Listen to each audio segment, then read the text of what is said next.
Hey everyone, welcome back to Body Bags. We are yet again on another random week. So I decided to go with something I just watched the other night, and that is Fog City. This is the new movie by Steve Walsh. He's the guy that did Muck, and he did Kill Her Goats. So you have kind of the same sort of thing, essentially hot chicks who get naked and, you know, kind of crazy stuff happens. The basic plot of this is our main character. What's her name? Does it say?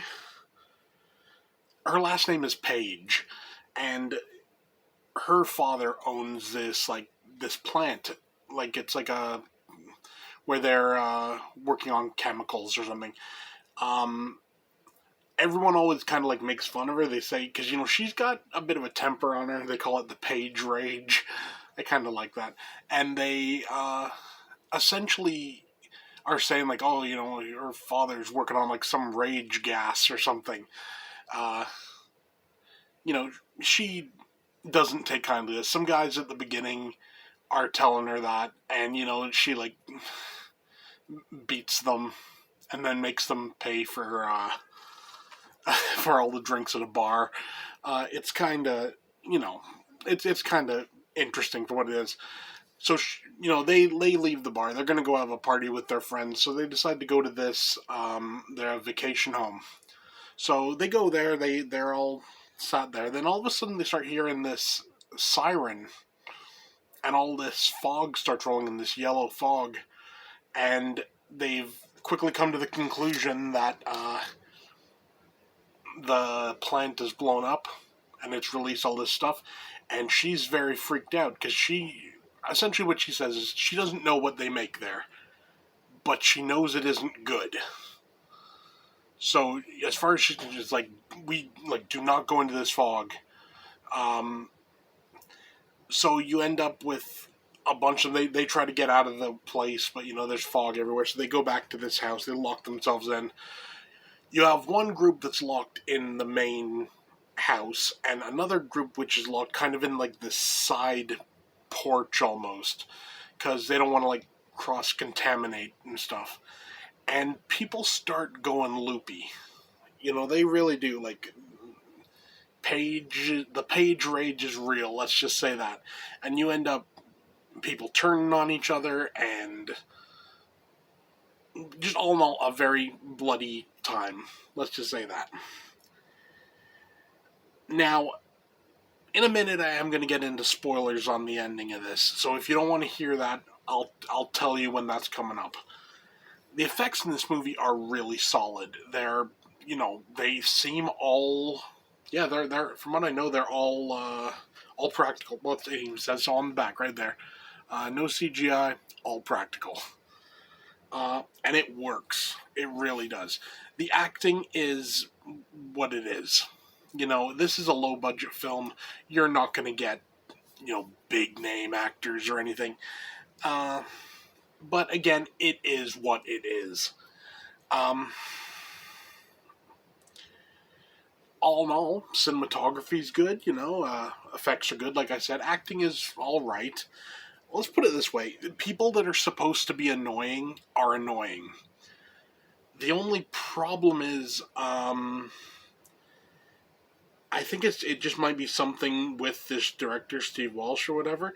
All the characters are annoying, and that's kind of like been a running thing with his movies, where there are never really any likable characters, and this kind of falls into the same situation. I mean, you're supposed to root for like Paige, she's like the main character, but at the same time, she's kind of a bitch.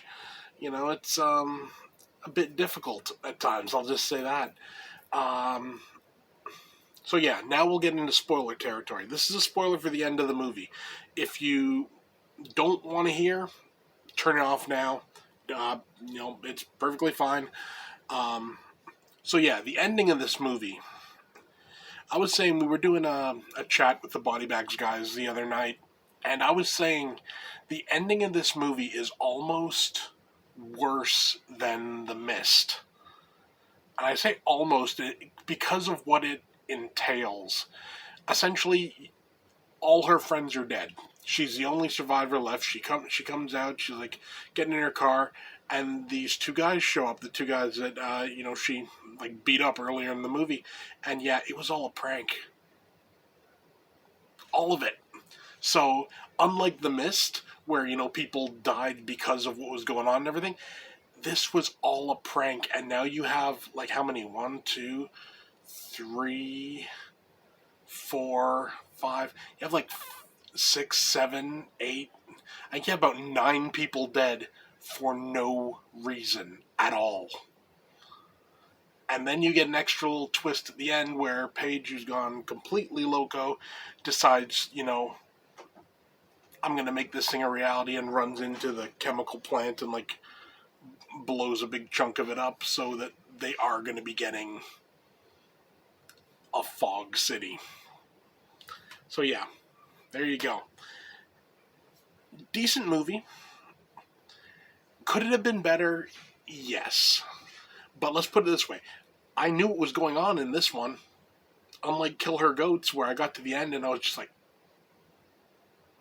I had no idea. Jason brought up a good point. Is he our Tuesday reviewer? I think he's Tuesday, yeah. He said Matt Walsh's movies tend to start, like, in the middle.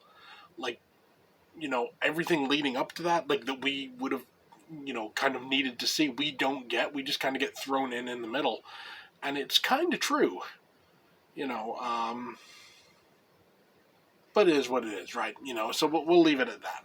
For a rating, it's 8 out of 10. Really solid. This particular one is a Horror Pack limited edition. My last Horror Pack limited edition, because I have stopped getting them because I do not want to pay $70 a month for 4 movies. Just saying. Okay, so you can get this also on just essentially type Fog City. You can find their website. They sell a version of it. I think you can also link it from the Kill Her Goats website, so take that for what you will. But yeah, 8 out of 10, decent flick. It's let me say this. It's a definite step up storytelling wise from Kill Her Goats, but it's still not completely. It's still not completely there yet. It's like, I don't know, it just needs that little bit more just to make it a fully cohesive thing. But that's it. So yeah, that's it for me. Kill Her Goats. Fog City, from the director of Kill Her Goats. 8 out of 10. That's for me. See you next time.